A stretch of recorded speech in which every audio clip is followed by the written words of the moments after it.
ভাগ করার সঠিক নিয়ম। ভাগ করার সঠিক নিয়ম, এই 5 দিয়ে এই সংখ্যাটাকে ভাগ করতে হবে। এই 5 সংখ্যাটিকে বলা হয় ভাজক, আর 715 এই সংখ্যাটিকে বলা হয় ভাজ্য। ভাগ করার পর যেটা পাবো সেটা কি বলা হয় ভাগফল, আর যদি অবশিষ্ট থাকে তো সেটাকে বলা হয় ভাগশেষ। চলো আমরা কী করে ভাগ করি। 5 থেকে 7টা কি বড়, তাহলে দুটো সঙ্গে ধরতে হবে না। কী করে ভাগ করবো, 5 করে নামতে গুনবো, দেখবো 7 থেকে যদি বড় না হয় তাদের কম বসবে, 7 থেকে বড় বসবে না, হাতে কী বসবে কম বসবে।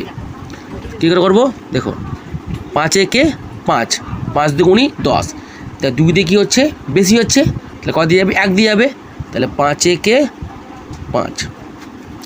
এবার এখানে কী করতে হয় বিয়োগ করতে হয়, তাহলে 7 থেকে 5 ভাগ কত হলো 2। দেখো 5 থেকে 2টা ছোটো, তাহলে পাশে যে সংখ্যাটা আছে সেই সংখ্যা নামিয়ে দেবো।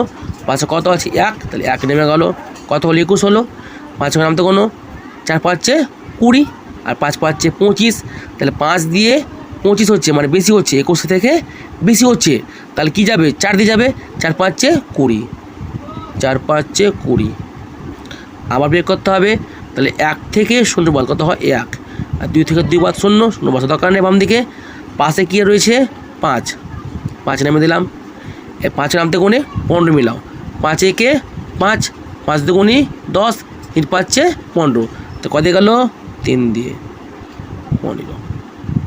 তাহলে ভাগকে দেখো মিলে গেল, তাহলে ভাগফল কত পেলাম 143। ঠিক আছে, পরবর্তী ভাগটা দেখো, 6 থেকে 4টা হচ্ছে ছোটো, সেহেতু আমরা কী করবো দুটো সংখ্যা ধরবো, কত হলো তাহলে 42 হলো।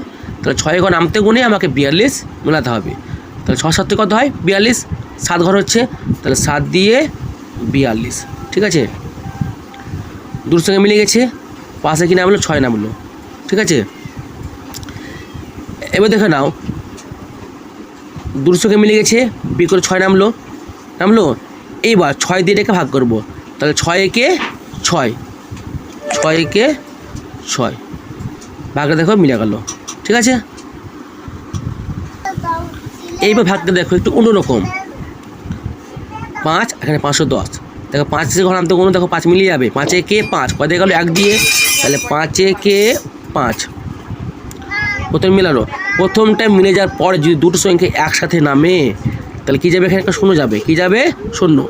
5 নামতে কোনো 5 দুগুণি 10 কত গেল 2 দিয়ে, 5 দুগুণি 10। ক্লিয়ার।